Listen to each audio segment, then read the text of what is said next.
Ako po si Elmer, operator ng Smart i3200 dito sa Sauyo. Nagamit ito ng 6 na araw na may 149 meters. Ito po ang printer head. Ang huling palit po nito ay October 2025. At ito naman ang cupping na may 90% good condition. Head clean.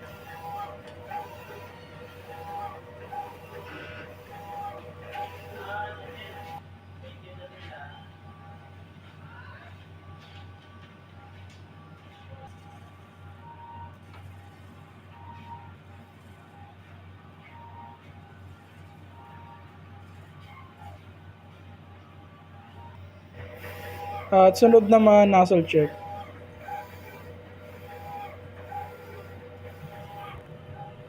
Good naman po ang output niya. Ito po ang ink tank, tama lang ang level. Ito naman ang AVR. Ito po ang waste tank, napalitan po ito noong Sabado. Ito naman ang unused ink. Ito naman ang mga used ink. Ito po ang daily output.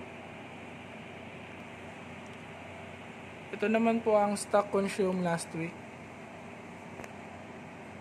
At ito naman ang weekly inventory.